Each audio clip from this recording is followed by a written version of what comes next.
Hey, what's up? It's Jim, and today I'm going to talk about the film Harmontown. It's a documentary chronicling Dan Harmon, the creator of Community and Rick and Morty, going on tour with his podcast Harmontown, which always has his comptroller Jeff Davis, his girlfriend and now fiance Erin McGaffey, and Dungeon Master Spencer Crinden. The main reason I wanted to see this movie isn't necessarily because I'm a huge Community fan or so. I am a big Rick and Morty fan, but is mostly because I'm a huge fan of the Harmontown podcast. I don't miss an episode. I wasn't actually listening when this tour happened and all of that stuff, but I can never miss an episode. It's like such an important part of my week, and it's a podcast that can always make me laugh on the subway. Like in front of strangers, it always just tickles my funny bone in a way that I can't not laugh. This documentary is actually about a lot of things. I can kind of understand why people say it's like self-promotion, because it is a documentary about Dan Harmon, produced by Dan Harmon, but it isn't really in a lot of other ways. Dan Harmon is explosive and volatile, and you never know what he's gonna say, which is hilarious and fun and makes the podcast lively. There's kind of a structure to the podcast, but there isn't really. It's very freeform,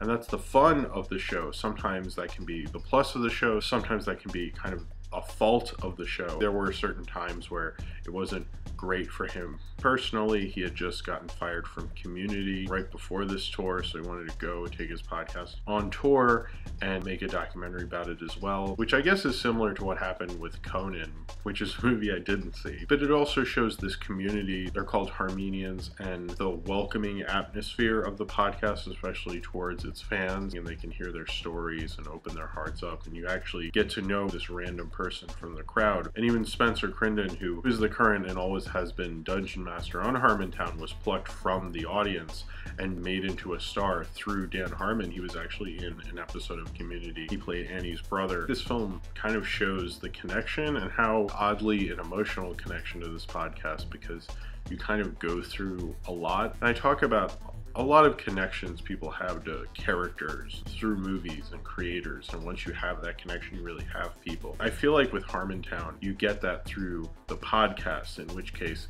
I almost feel bad if I miss an episode or they start piling up, and there's that kind of welcoming atmosphere to it, which is weird for how of a crazed, insane person Dan Harmon is, but he's kind of like your friend who will say anything, but you have to listen.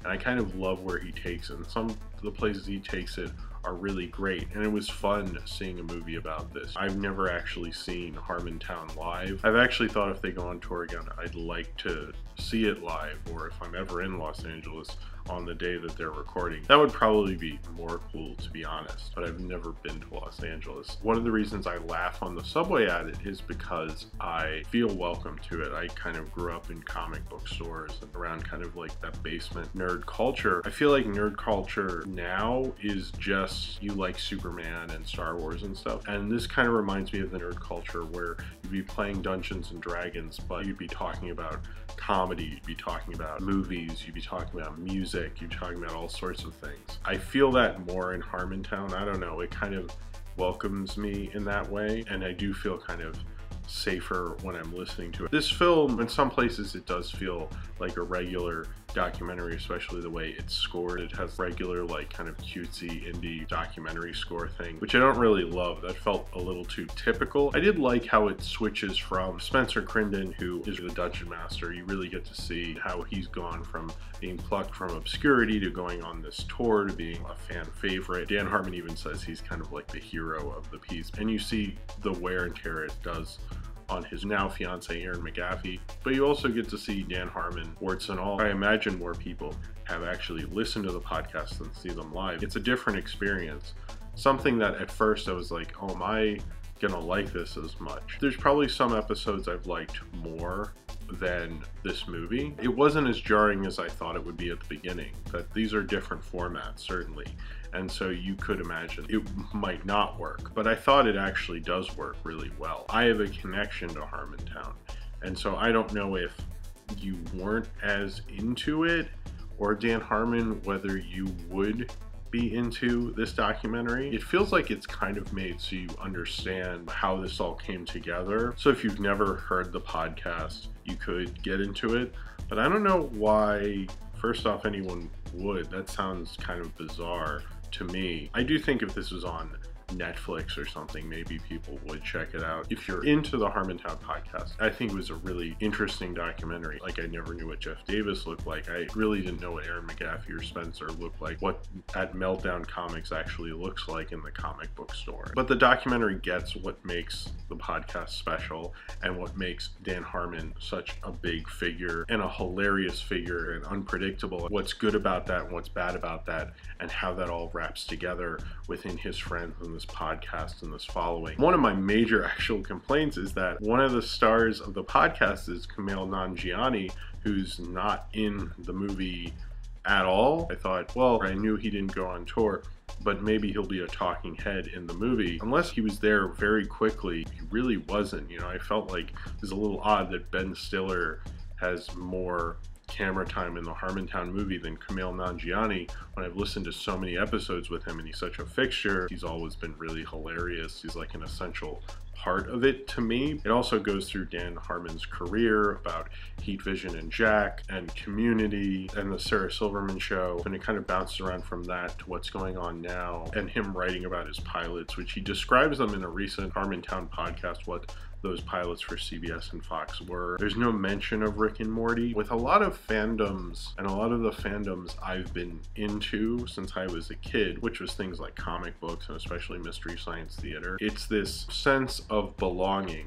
that a lot of documentaries get, but it never seems to really work as well as I've seen it work in this Harmontown documentary, because the creator cares so much and you're seeing all this footage with him and connecting with people while also being unpredictable and everything. It makes for an interesting combination. So I wouldn't say it's a promotional documentary. I wouldn't say it's just for the fans, because it really wasn't made that way. It was a better documentary than that, which makes it a lot more better of a viewing experience. I mean, it's really funny in some parts, and it made me laugh very loud in my empty apartment by myself, just like it made me laugh on the subway. It also got really dark in some places. It made me sadder than I've probably been in at any movie I've seen this year. But it also gave me bigger belly laughs than I've seen from a documentary this year. It really, a lot of documentaries try to show you a wide range of emotions in the subject matter that Harmontown's actually shows you. I laughed very hard. I thought it was really funny in some places. I thought it was really touching. And then I thought it was extremely depressing, especially when Dan and Aaron talked about their fight on stage, and then it rings you up again. It's a really full kind of emotional documentary, but it showed someone who knows how to use the documentary format that's almost typical and do something really amazing and inventive and really audience inviting with it, just like the way the Harmontown podcast is. And this was directed by Neil Berkeley, and I think he did a good job of encompassing what the podcast represents and also what Dan Harmon represents to it, and the tour itself and how that all wrapped together. Maybe I can't really separate the podcast from the movie in my interpretation of it.